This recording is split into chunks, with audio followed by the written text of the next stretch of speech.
Esse é o podcast do Núcleo da Cidadania do Ministério Público Estadual e hoje nós conversamos com a doutora Thaisa Raquel, que é a defensora pública coordenadora do Núcleo de Direitos Humanos da Defensoria Pública do Estado de Mato Grosso do Sul. Temos também aqui conosco o doutor Silvio Grotto, que é o defensor público-chefe da Defensoria Pública da União. É um prazer recebê-los aqui na nossa casa, sejam muito bem-vindos. Obrigado. Doutora Paula, é uma alegria estar aqui. Quando a gente fala de direitos humanos, não adianta ficar adstrito ao gabinete.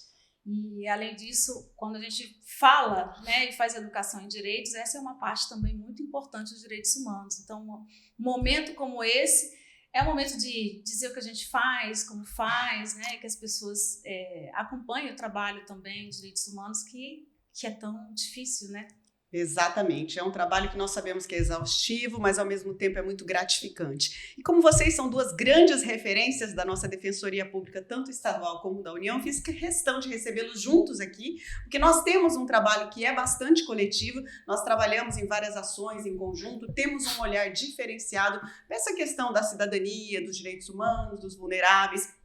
Então, nada melhor do que a gente conversar juntos sobre isso. Com certeza. Vamos lá, vou começar perguntando para vocês das atribuições. Qual que é a atribuição da sua Defensoria Pública nesse aspecto, na atuação dos direitos humanos, doutora Thaisa? O Núcleo de Direitos Humanos, a Defensoria, ele tem uma atuação bastante ampla, mas ele faz uma tutela coletiva dos direitos da pessoa em situação de rua, dos direitos da pessoa idosa, pessoa com deficiência, atua também com as vítimas de violência institucional e também com o tráfico de pessoas. Inclusive, nós estamos desenvolvendo um trabalho com o núcleo de enfrentamento ao tráfico de pessoas, que não é um núcleo específico da Defensoria, mas ele tem esse nome, mas ele atua no enfrentamento de maneira estadual. Então, é o momento da gente desenvolver a política pública nessa área, que às vezes a gente tem a impressão de parecer tão distante, não é. A gente pode ter uma vítima de tráfico de pessoas perto da gente, mas é importante que todas as instituições tenham o seu olhar e desenvolvam dentro das suas áreas de atuação uma atuação mais específica e mais direcionada para o atendimento das vítimas também e para a identificação de casos, Paula? E esse trabalho, ele se estende a todo o Estado, nas defensorias de todo o Estado, é isso? O núcleo de enfrentamento ao tráfico ele vai ficar sediado na capital, certo. Mas a gente faz o diálogo com o defensor que está na ponta, mas não só com as defensorias, também com as secretarias municipais, de todas as áreas, porque a gente tem que fazer o trabalho de acompanhamento da vítima, por exemplo, que pode estar em qualquer lugar, o deslocamento dela, mas também o trabalho da prevenção e da repressão, que envolvem outros órgãos, como o Ministério Público. Sim, nós atuamos em conjunto, exatamente. Isso. Perfeito. Doutor Silvio, vamos lá. O pessoal conhece um pouco menos o trabalho da Defensoria Pública da União, porque às vezes não chega ali na ponta, da mesma forma que a Defensoria do Estado, mas hoje eu tenho sentido que não, que isso melhorou bastante, as pessoas têm tido um contato mais próximo com a Defensoria da União. Vou pedir para o senhor falar para a gente das atribuições. Vamos lá. Como a Defensoria da União e a Defensoria do Estado é muito parecido com a Justiça, a Justiça Federal e a Justiça Estadual. A gente tem uma atuação na área realmente federal. Hoje, o grande foco aqui no nosso Estado, a exemplo da Defensoria do Estado, a gente diz assim, que o direito previdenciário é muito parecido com o direito da família. É o volume maior nosso que a gente tem hoje na Defensoria Pública da União. E talvez esse esquecimento, essa questão da Defensoria da União não ser tão conhecida, tem a ver, talvez, da ausência realmente dos gestores, à época, no passado, de não estar mais próximo da sociedade, que é uma política que os defensores gerais anteriores agora iniciaram. Olha, precisamos estar em prédios mais localizados, próximo mais da sociedade, precisamos estar mais perto, sair dos gabinetes, como a doutora Thaís mencionou no início aqui do podcast. E aí a gente começa a dar. E a gente sente isso também na busca do assistido. A gente teve um número, vem nos últimos anos tendo uma média de 20% de abertura de procedimentos de assistência jurídica todo ano, que é um número bem significativo em relação, temos unidades aí do Brasil que teve redução, enquanto a gente vem aumentando o número de acesso. E a Defensoria Pública da União, aqui de Campo Grande, ela atua até Porto Murtinho, para você ter ideia, é o campo de atribuição do núcleo regional daqui. Então, assim, bastante demandas que a gente teria que dar acesso à justiça às pessoas, mas Não conseguimos ainda em relação à questão geográfica. Como que você vai atender alguém que mora em Porto Murtinho, um analfabeto digital, que não tem acesso a celular? Então, assim, a gente ainda falha muito. E tanto é que a gestão daqui do Mato Grosso do Sul, eu, o Dr. Vinícius, que estamos na gestão da chefia daqui, a gente vem procurando os deputados. Olha, precisamos ampliar a DPU para dar acesso à justiça no resto do estado. Em relação especificamente do núcleo de direitos humanos aqui, a gente tem um defensor e recentemente a gente identificou uma problemática, doutora Thaís, que eu acho que pode ser, vocês têm uma outra solução. O nosso defensor de direitos humanos hoje, a energia gasta ali do trabalho é em relação à população indígena, que é um grande problema de violação sistemática de direitos humanos, principalmente na região de Dourados. Hoje a gente verifica que o nosso defensor de direitos humanos hoje, que ele é responsável pelo estado inteiro, ele foca muito nisso, não deixando as outras demandas, mas a gente percebeu que haveria necessidade de mais um defensor de direitos humanos. E aí eu entro nessa situação, porque estou concorrendo ao processo de seleção do defensor de direitos humanos no estado, pela Defensoria Pública da União, é feito lista tríplice, votada entre os colegas, que é encaminhado ao defensor geral, que escolhe. Estamos hoje aqui no estado do Mato Grosso do Sul num processo seletivo e inclusive estou inscrito para ter o segundo defensor de direitos humanos, para conseguir atender também as outras temáticas. Mas tem bastante trabalho para todos nós. Que essa vaga está garantida, né? Não sei. Torcemos pelo senhor. Não, mas a vaga existe. Existe, Agora, Mato Grosso do Sul, agora estamos com vão ser 2 defensores de direitos humanos da Defensoria Pública da União, com atuação exclusiva aqui no estado do Mato Grosso do Sul. Eu creio que já ajuda muito, porque a demanda ela existe e a gente percebe que as pessoas estão procurando cada vez mais, né? Então é muito bom somar com vocês nessa nossa luta. Né? Lembrando, né, Silvio, que a DPU agora está com a Defensoria do Estado lá em Corumbá. Sim. É uma região de fronteira importante, né? Sim. Onde precisa muito da a gente chama de núcleo de polo de interiorização. Certo. E, inclusive, era um polo de interiorização que hoje a gente vai ceder um defensor exclusivo para lá. Antes, a defensoria aqui de Campo Grande, que atuava com todas as demandas de Corumbá. A gente criou um vínculo muito grande, a gente vem atuando em Corumbá, e a gente verificou a necessidade de colocar um defensor fixo lá para gerir realmente a unidade de lá. E, quiçá, há conversas de bastidores que a gente vai conseguir para a região de Três Lagoas. Perfeito. Espero que nos próximos anos vamos ver se vai dar tudo certo. Exato. A gente tem que estar ali perto das pessoas, né? Essa é a realidade. Até porque a população que nós atendemos não é uma população que tem tanto acesso à internet, aos meios de comunicação. Então, quando a gente vai perto deles, a gente consegue fazer muito mais. Já entrando aqui no tema da nossa conversa, doutora Thaís, eu vou pedir para a senhora apontar para mim o que a senhora tem visto como grandes desafios hoje para a Defensoria Pública Estadual nessa esfera. Um desafio, Paula, que a gente percebe na atuação do dia a dia é um pouco a falta de investimento público nas políticas públicas que dizem respeito à população mais vulnerável, né? E eu falo especificamente da população em situação de rua, de modo geral, né? Então, a gente sente um pouco falta disso, precisa mesmo estimular boas práticas, né? E desenvolver melhor esse assunto, falar dele, né, porque a gente nota uma fala muito voltada à porofobia, né, o ódio à pobre, preconceito, discriminação. Então, o investimento da política pública da população vulnerável é uma questão. Sim. A senhora tem acompanhado de perto as ações que têm sido feitas? A senhora tem ido à rua para acompanhar essas pessoas? A Defensoria Pública, o Núcleo de Direitos Humanos, ele faz o atendimento rotativo, né, com a van do direito. Como você acabou de falar, tem pessoas que não acessam. E é verdade, assim, e não adianta a gente ficar sentada no gabinete esperando, porque não vai acontecer. Uma população que não tem celular, que não consegue uma carteira de trabalho digital, né, assim, e a gente precisa dar oportunidade. Então, quando a gente vai, procura e faz o atendimento no local, é a melhor forma que a gente encontra de dar acesso à cidadania e acesso à justiça. Também migrantes, esse pessoal também tem precisado de política pública, não é? Sem dúvida. E aí eu queria até comentar que uma das coisas boas que aconteceu foi o desenvolvimento do censo, né, da população de rua em Campo Grande, e foi uma atuação interinstitucional que deu certo, e aí está dando, né, porque não acabou, está em andamento, Mas a gente fica com o olho grande aí pensando em outras situações, como, por exemplo, os migrantes internacionais, né, que precisam também de uma política pública mais específica, e a gente entender qual é o número, né, o que fazer também com essa política pública é uma questão. Onde essas pessoas estão, quais são os maiores entraves, as maiores dificuldades que encontram aqui no nosso país, né? E são os companheiros que ajudam a gente, ajudam a sociedade, assim, com o trabalho, com a cultura, com tudo. Então, também precisa de um olhar específico. Que bom que a gente está conseguindo fazer isso coletivamente, em conjunto, né? O Ministério Público tem colaborado, as secretarias, tanto do Estado quanto as municipais. Eu acho que é só assim que a gente consegue construir um trabalho mais rápido em prol dessa população tão vulnerável, não é? Doutora Paula, esse é o charme, né? Eu acho que a união das instituições, sem dúvida, temas específicos, é que faz a diferença, assim. O Ministério Público do Estado, com a Defensoria Pública da União, Defensoria do Estado, MPF também. Sem dúvida. Então, acho que esse é o charme, assim. A gente precisa se unir enquanto instituição em torno de certos temas, com certeza. E começamos a fazer isso direitinho, né? A lição de casa.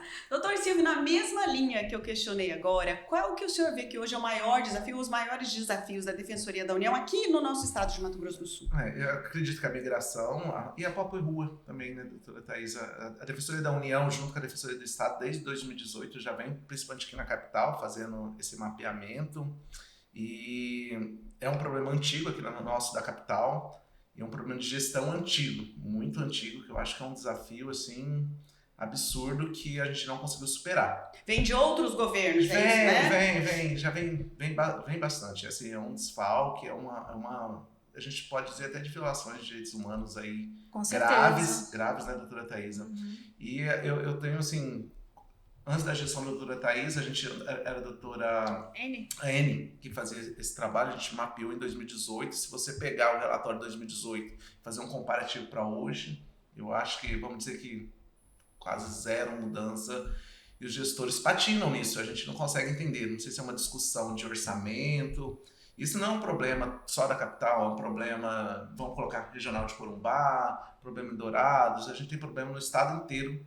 Eu acho que é um grupo de pessoas que são... Eu sempre tenho dúvidas se a população prisional ou a população em situação de rua, qual é o grupo mais vulnerável, porque cada um tem suas especificidades e assim, você fica, meu Deus, o que...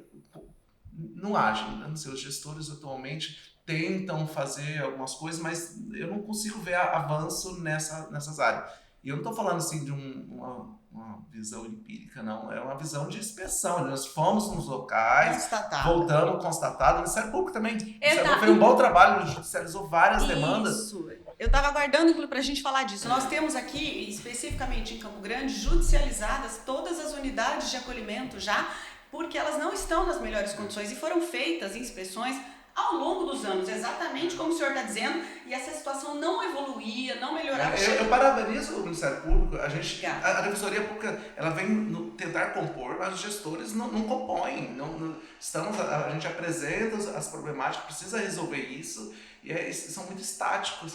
E eu acho que talvez essa pressão do Ministério Público é muito importante, sim, essa judicialização, né? Vamos colocar demanda para os outros poderes ficar responsáveis. Com relação também. ao nosso centro pop mesmo, nós tivemos que pedir aplicação de imediata de multa, porque lá... Isso num acordo que vocês fizeram. Num acordo que já não foi cumprido, exatamente porque a população está correndo risco, e também as pessoas que lá trabalham, né? Tem procedimento também no Ministério do Trabalho, então isso envolve, assim, um setor muito grande da nossa sociedade que está ali fragilizado, que precisa dessa política pública. Só para ter ideia, para quem está assistindo, quem está ouvindo a gente, numa inspeção que nós fizemos com a Defensoria Pública do Estado, lá no Centro Pop, as pessoas comiam com papelão comida. Era dado, servia em pratos, as pessoas comiam com papelão, assim, nós estamos falando, as pessoas faziam, os banheiros não tinham água, eles faziam fezes um em cima do outro. Isso é um equipamento onde que você, em tese, teria que se acolher para resgatar pessoas em situação de rua, e elas eram tratadas dessa forma. Aí você não consegue resgatar da dignidade, porque você, na verdade, continua colocando uma pessoa vulnerável num lugar que está vulnerabilizado, que não está com garantias mínimas, não é?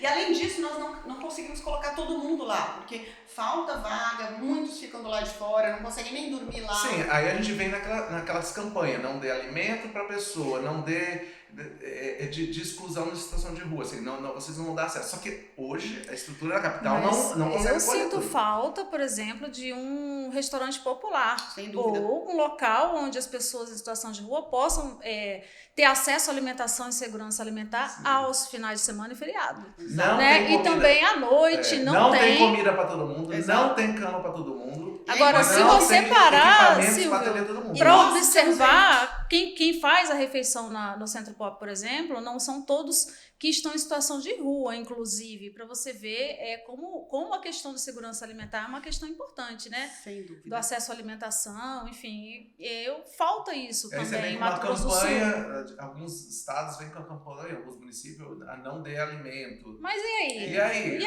aí? Você quer matar as pessoas? Porque o município não está, os municípios não estão Um local, que local, né? No Que Ministério local? Público nós temos um grupo nacional que faz parte de combate à fome e a gente tem cobrado a adesão dos municípios ao CISAM, que é exatamente política pública do governo federal para reduzir essa problemática da fome. E aqui no Mato Grosso do Sul apenas 30 municípios até hoje aderiram. Então nós temos cobrado e muito, inclusive dos consórcios de município, das prefeituras, que eles façam adesão a isso, porque é realmente a população vulnerável. O que eu percebo nas nossas inspeções e vistorias é que ela só se amplia, ao invés de reduzir, da gente resolver o problema só se agrava.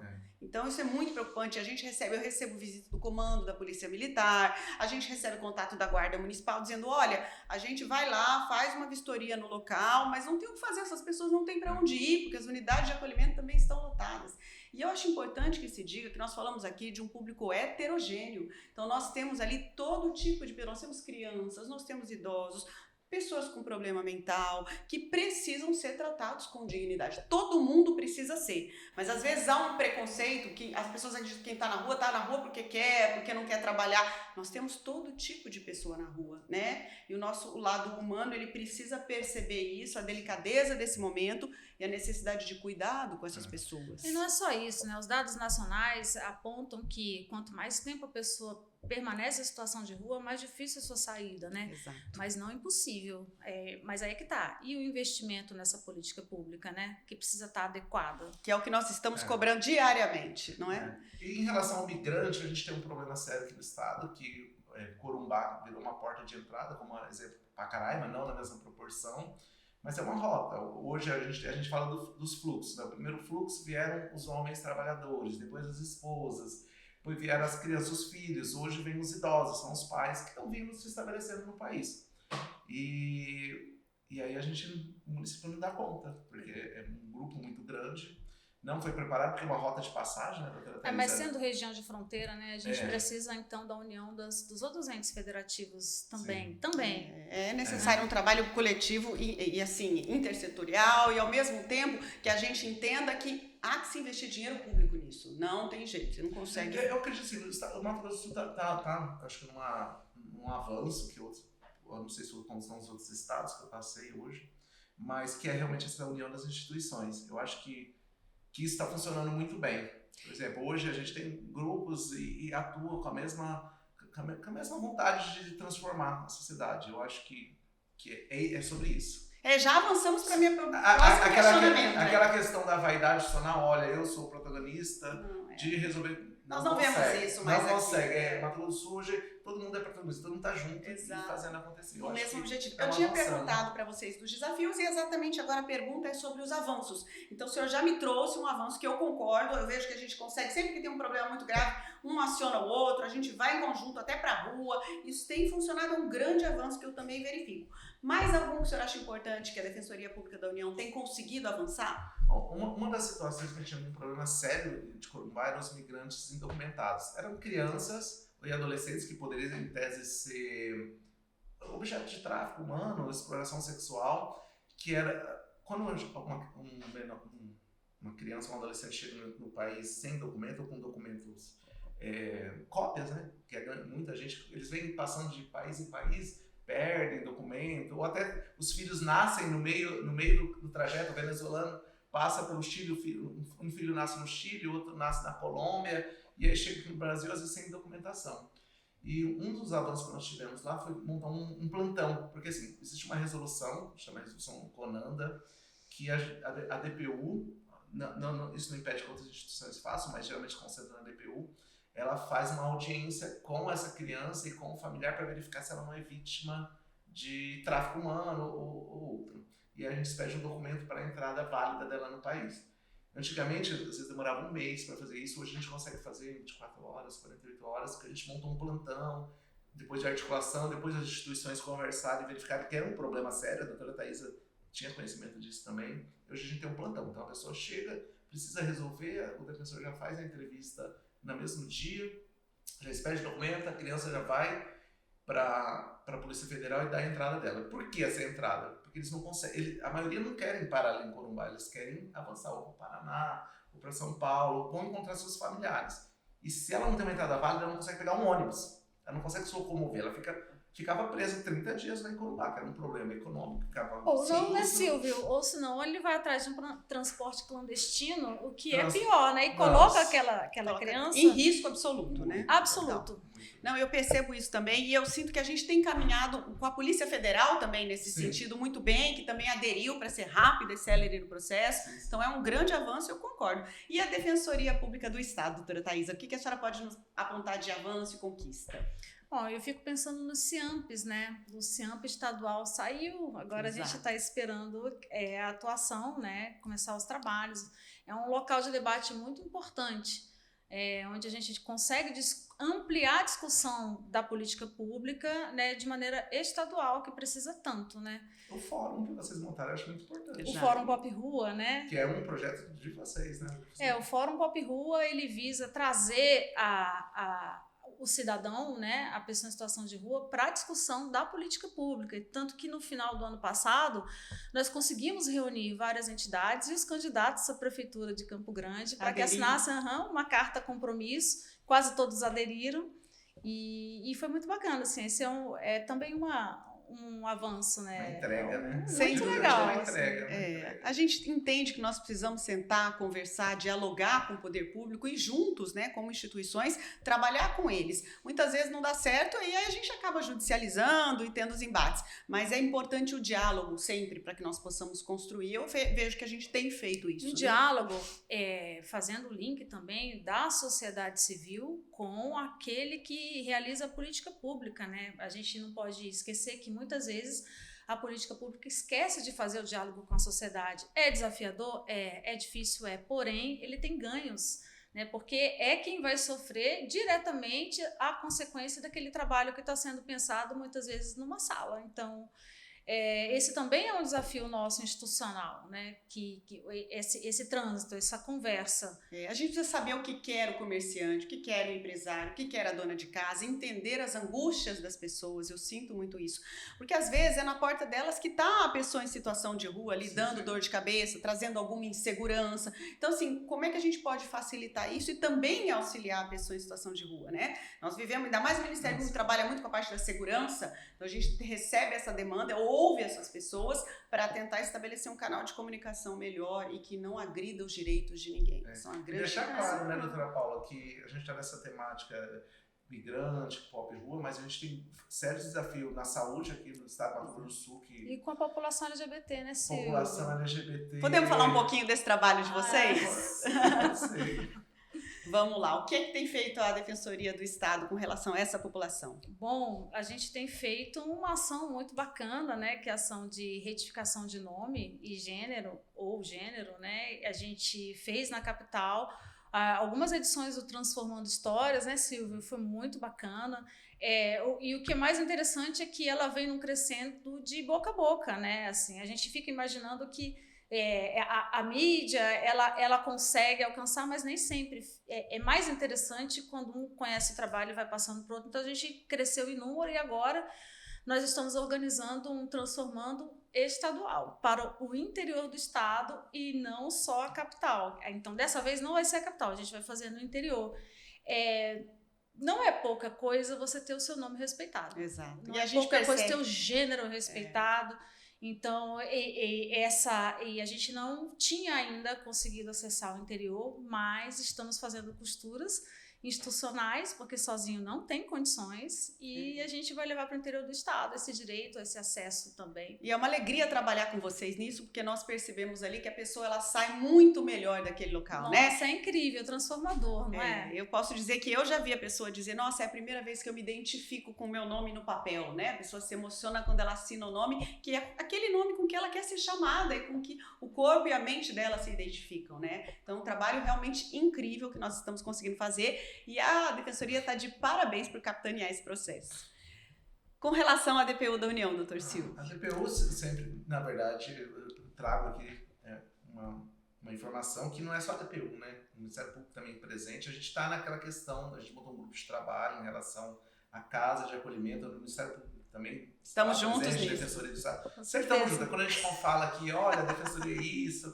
Estamos sempre juntos. Com o mesmo olhar, né? Dialogando, trabalhando junto, participando de grupos de trabalho do Estado em relação a isso. E tem caminhado isso? O senhor pode contar para o pessoal? Então, na verdade, sim, uma demanda antiga, que é a própria Cris Stephanie, que já foi secretária, é militante nessa coisa, é uma demanda de 2010, 2012. Ela tem um documento, né? Gente, Que ela elenca a Cris lá. Stephanie tem um documento formal do movimento pleiteando uma casa de acolhimento LGBT de vítima de homofobia, LGBTfobia, etc.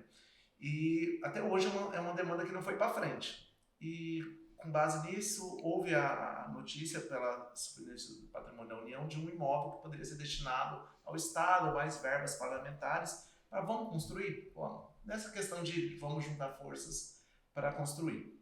Houve a criação pelo Estado do Mato Grosso do Sul, pela Secretaria de Cidadania, de um grupo de trabalho formal. Que nós participamos. Que todos nós participamos. E foi definida algumas diretrizes que o movimento não aceitou, mas estamos nesse diálogo. Mas, de qualquer forma, foi entregue a casa, hoje pela União, para o governo do Estado, para a criação dessa casa de acolhimento. E vamos ver os próximos passos para o próximo ano, né? Também, já acho que a gente participou de uma roda de conversa da criação em relação ao combate à homofobia, às fobias em gerais, dessa comunidade em relação às redes sociais. Isso. A gente tem um problema sério, que é uma reivindicação dos movimentos sociais, de que há vários crimes de racismo em relação a essa demanda, e a gente tem que avançar. Muito. Nós fizemos essa roda de conversa na 14 com as instituições, com a DPU. Acho que foi a primeira vez, foi maravilhosa. Foi incrível, porque a gente foi pra rua, sentou junto com as pessoas que estavam ali, né? Os convidados que chegavam estavam convidados a sentar ali e conversar conosco. E eu percebi que, às vezes, questões que para nós são óbvias e simples, a população não tem conhecimento. Então, é muito importante que a gente traga isso para eles, né? Não sabiam em que porta bater quando era vítima de algum preconceito, quando era vítima de alguma questão racial. Uma das coisas que a gente viu na roda de conversa foi a ausência de estatísticas, né, oficiais, e aí se pensou de criar um procedimento, estamos caminhando aí. Eu acho que aquela foi uma ideia em construção, né, era o nome, inclusive, do evento. Talvez a gente sentar, a doutora Thaisa deu ideia, eu acho que foi no evento da doutora Thaisa, que o movimento relatou isso para mim e para a senhora. Sim, exatamente. Foi relator dessa problemática de violências nas redes sociais, porque é uma terra sem lei, aparentemente. E eu oficiei para a Sejusp para tentar obter esses dados mais concretos e veio uma resposta que ainda precisa melhorar. Então a gente vai tentar caminhar junto ao poder público, né? Porque nós precisamos desses dados de forma mais real, mais concreta e não só com relação a Campo Grande, que envolvam o estado todo, né? A gente não contabiliza em redes sociais as violências que temos. A gente já falou de pessoas trans do esporte? Pois Nossa. é. Vamos falar disso agora? Nós temos uma nota técnica que acabou de sair do forno, que a gente fez coletivamente junto também, nós com as nossas instituições, junto com o Ministério Público Federal. Eu acho válido a senhora trazer isso para quem está acompanhando. Eu disse que a gente precisa de 2 horas de podcast. Não, é porque faltou também um pouquinho de discussão, né, sobre esse tema, na hora de debater uma lei que vede, né, que faça vedação ou que defina o sexo biológico como único, né, como única diretriz no esporte. Na verdade, o esporte é um ambiente inclusivo. Exato. Um ambiente que precisa agregar, ele fala de saúde mental, né? Então... Nosso questionamento é quem foi ouvido, né? Vocês fizeram audiência pública, sentaram com as pessoas da área, da medicina, né? Com o público dessa questão. Científico, dado científico, né? Exato. Então, assim, discussão de quem é que competência define também, né? quem pode, quem não pode, questão hormonal...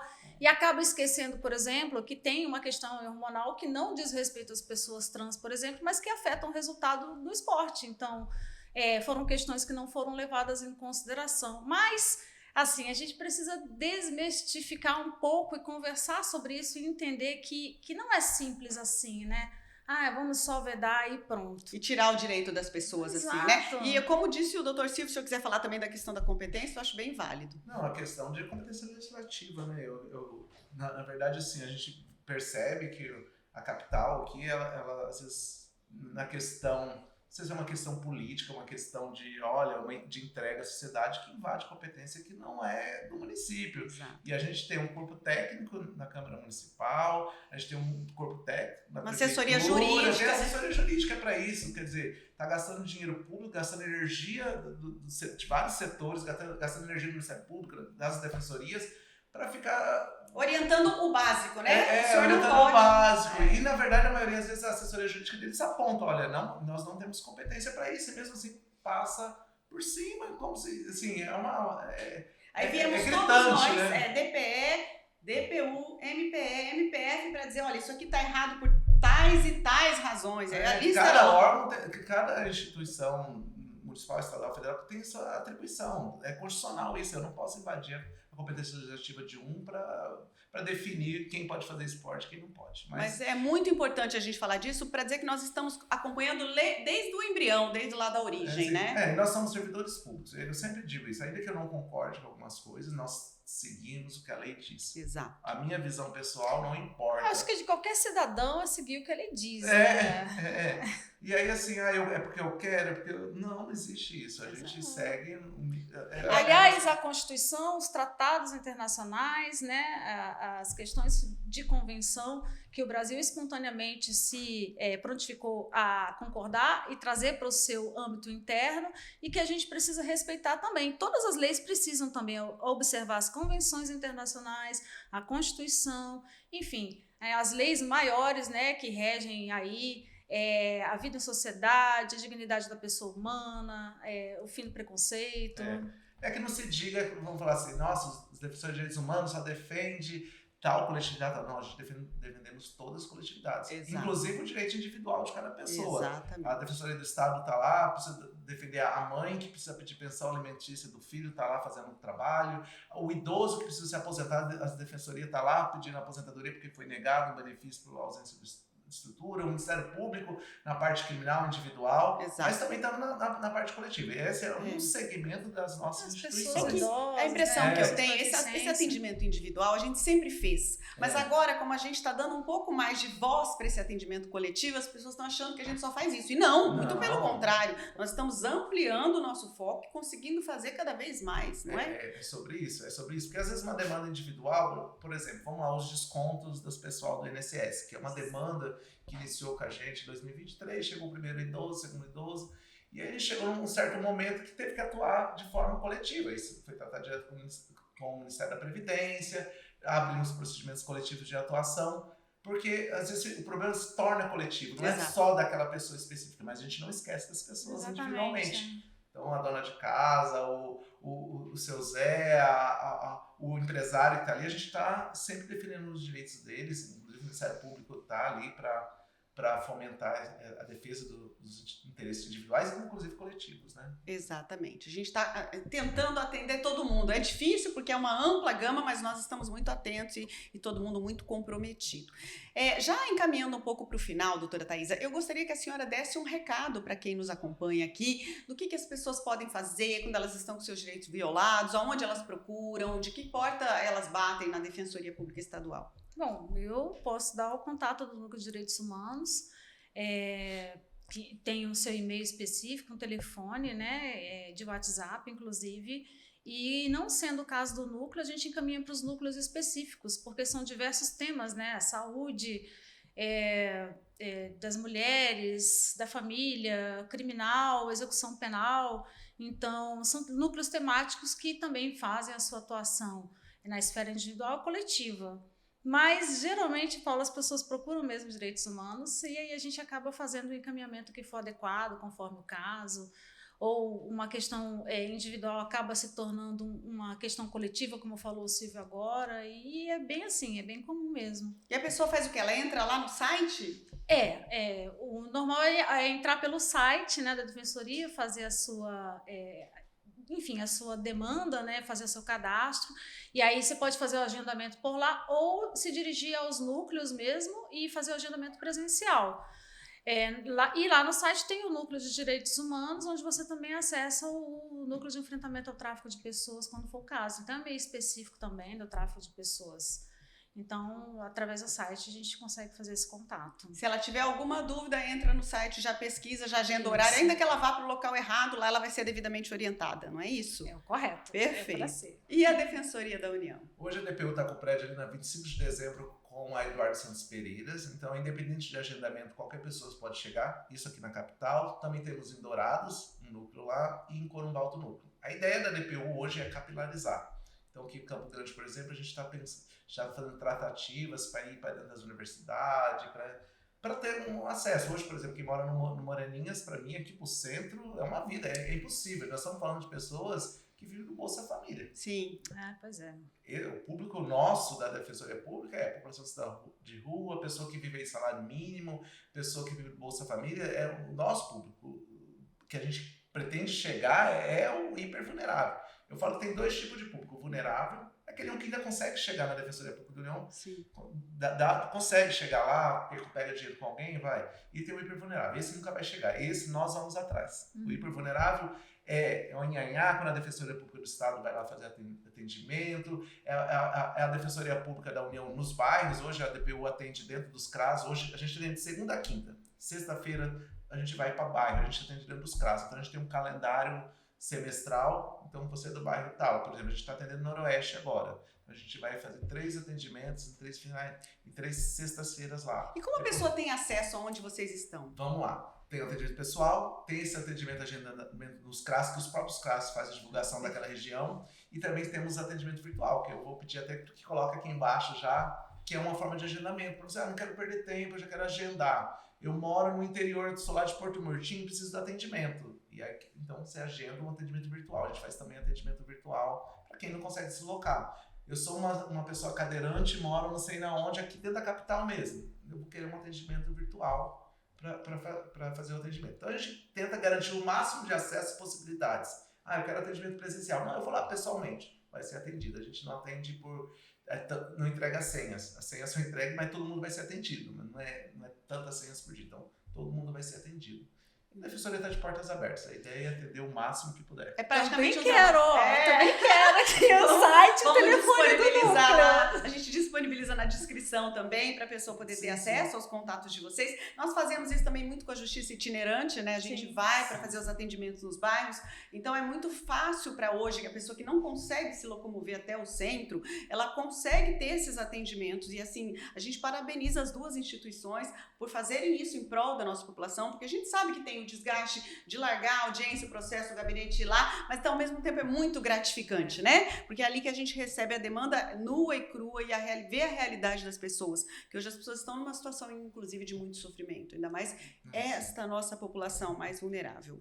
Tem um grupo específico que são as aldeias indígenas. A gente tentou fazer o atendimento de forma virtual e verificou que não é possível, porque tem a questão do analfabetismo digital. É muito difícil atender, às vezes, à distância, por telefone. Ribeirinhos também. E isso a gente foca muito em aldeia. Inclusive, se tiver caciques aí que eu ainda não visitei as aldeias, pode entrar em contato, a gente faz o atendimento na aldeia. A gente tem um projeto que chama Caminho do Acordo. Inclusive, no mesmo dia que junto com a Justiça Federal, a gente já faz o processo, já dá o resultado do processo no mesmo dia, tudo em 24 horas. Atende, já faz a audiência de conciliação com o INSS e já dá o benefício da pessoa. Muito eficiente, né? Tudo, né? Tentamos. Que tudo. Tá dando certo. Com certeza estamos caminhando, evoluindo. Eu agradeço muito vocês aqui e digo que nós estamos sempre no Ministério de Portas Abertas para a gente trabalhar em conjunto com as defensorias públicas em prol do cidadão. A gente que agradece, Paula. Foi muito Obrigada. bacana. Obrigada. Um abraço. Corta.